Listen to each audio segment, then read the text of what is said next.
Hello বন্ধুরা, কেমন আছেন আপনারা সবাই? আশা করছি আপনারা সবাই অনেক ভালো আছেন। তো আপনাদের দোয়া এবং আশীর্বাদে আমিও অনেক ভালো আছি। তো আজকে সকালে সকালে আমি একটু ঘুম থেকে উঠে আমাদের ধান ক্ষেতের যে ধান হয়েছিল সেগুলোর যে নাড়া বা খ্যার যে যেটাই বলেন সেটা কাটছিলাম। তারপরে একটু বেলা হয়ে গেছে, তারপর আমি বাড়ির উদ্দেশ্যে রওনা দিয়েছি। এই দেখুন আমার সাথে আমার বাবাও রয়েছে, এই দিন দেখুন, এবং চারপাশটা ঘুরে দেখাচ্ছি। এবং সকালবেলা কুয়াশা, হালকা হালকা রোদ, সত্যি গ্রামের আবহাওয়া এবং ফসলের মাঠ সত্যি অসাধারণ ছিল। আর কে কে আমাদের মতো এরকম সকাল সকাল উঠে নাড়া বা খ্যার কাটতেন ওই ধান ফসলের, সেটা একটু কমেন্ট করে জানাবেন প্লিজ। আর এরকম মজা আসলে শহরের মানুষ কখনই পাবে না। আর গ্রামেরটা এতটাই সুন্দর আমাদের, যে দেখুন, আর কিছু কিছু ফসল কাটা হয়ে গেছে আর কিছু কিছু ফসল এখনো রয়ে গেছে।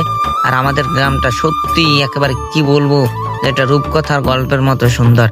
এই যে দেখুন, আর এবছরে ফসল যে প্রচুর পরিমাণে হয়েছে, যে বলবে এবছর তার ফসল ভালো হয়নি সে আসলে মানুষের মধ্যেই পড়ে না। আমি বলবো যা দিয়েছে উপরওয়ালা বা সৃষ্টিকর্তা, সত্যি অসাধারণ ফসল দিয়েছে এবছর। এই যে দেখুন, আমরা ধান সরিয়ে দুই পাশে এই যে দেখুন পথ তৈরি করে নিয়েছি, যে যাতে অন্য মানুষের ফসলগুলো না নষ্ট হয়।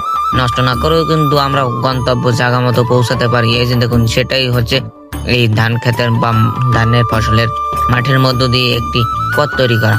এটি দেখুন, এবং আমার হাতে দেখতে পাচ্ছেন কাঁচি এবং একটি বটল, জলের বটল।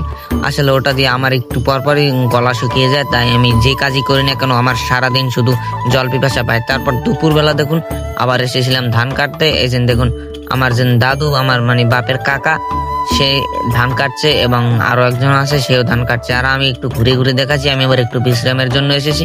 সত্যি কথা বলতে বললাম না, এই জন্য আমার একটু পরপর জল পিপাসা পায়, জল খাওয়া লাগে। আমি এসেছি সেজন্যই জল খেতে। এই যে দেখুন, আমার বাপের কাকা মানে আমার দাদু, সেও আসতেছে আমাকে দেখে, সেও জল খাবে নাকি। এই যে দেখুন, একটি বড়ই গাছের এবং বড়ই গাছের ছায়া, সেখানে আমরা বসেছি বিশ্রামের জন্য। তারপর আর কি করবো, ওখান থেকে বিশ্রাম নিয়ে আমি আবার উঠে আসলাম। কিন্তু দুঃখজনক ব্যাপার, এখানে ক্যামেরা ধরার মতো কেউ নেই যে আমি আপনাদেরকে দেখাবো ফসল আমি বা ধান কিভাবে কাটি। এই যে দেখুন, আমাদের এক মুরব্বী সে কাটছে।